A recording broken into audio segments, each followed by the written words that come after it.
सहकार सहकार सहकार सहकार।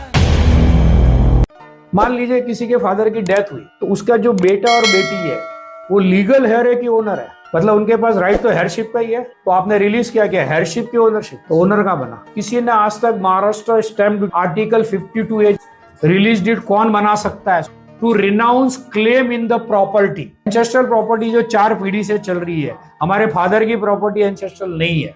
Article 52A Maharashtra stamp act, to renounce claim in property. ये नहीं बोला ट्रांसफर क्लेम करना, मतलब मान लीजिए ज्वाइंट प्रॉपर्टी में 10 है, मतलब राइट है, तो मैं मेरा राइट छोड़ रहा हूं, मैं ये नहीं बोल सकता 9 को ट्रांसफर कर रहा हूं। To renounce claim in the property, favour word नहीं है, मैं मेरा अधिकार छोड़ रहा, जो बचे वो उनकी हो गई। Renounce claim in the property, मान लीजिए 10 ज्वाइंट राइट यूजर है, मैं मेरा क्लेम छोड़ रहा हूं, मैं ये नहीं बोल सकता कि मैं स्पेसिफिक पर्सन को ट्रांसफर कर रहा हूं। ये भाई बहनों की जो बनती है वो इलीगल है।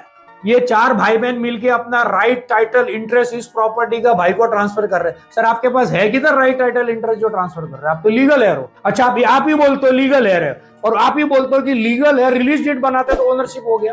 एक्ट क्या बोलता है, to renounce claim in the property, ये नहीं लिखा है to transfer property right in someone's favour. अभी बॉम्बे हाईकोर्ट का एक ऑर्डर आया था, 2012-11 में एक हस्बैंड की डेथ हुई तो 3 बेटों ने मिलकर माँ के फेवर में रिलीज डेट बनाई, माँ का नाम शेयर सर्टिफिकेट पे आ गया, बराबर, उनको लग गया, ओनर बन गए। आपको मालूम है मैं ब्लफ नहीं करता बिल्कुल। 18-19 में वो बेटा ऑलरेडी जीएसटी का 18-19 में उसका जो लड़का था 3rd नंबर, उसने जीएसटी डिफॉल्ट किया 50-60 लाख, उसके नाम पे सिंगल प्रॉपर्टी नहीं थी। तो इनकम टैक्स का एक फॉर्म है 26 या 27, उससे डिपार्टमेंट को पता चलता है कि ये बंदे ने आज तक कितने एग्रीमेंट में साइन किया है। तो उसमें आया कि ये भाई ने 2012 में रिलीज डेट बनाई थी इसके माँ के नाम से। तो वहां से डिपार्टमेंट ने सोसाइटी को नोटिस इश्यू किया कि ये लड़के का जो 1/4 हिस्सा है वो आप ट्रांसफर नहीं कर सकते हो, जबकि शेयर सर्टिफिकेट ट्रांसफर हो गया। तो उसकी मदर की बॉम्बे हाईकोर्ट में कि ये प्रॉपर्टी तो मेरे नाम पे ट्रांसफर हो चुकी है, आप ध्यान से सुन लीजिए।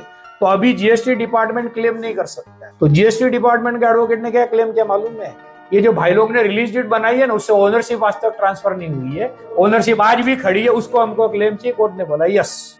रिलीज डेट क्यों होती है, कोर्ट में जाके 2-3 लाख का खर्चा नहीं करना है। वकील साहब का शॉर्टकट में रस्तो छे, कहीं तोड़ छे तो आ तोड़। सर कानून में कोई तोड़ नहीं होता है, क्लियर लिखा है, to renounce claim in the ancestral property. सहकार सहकार सहकार सहकार।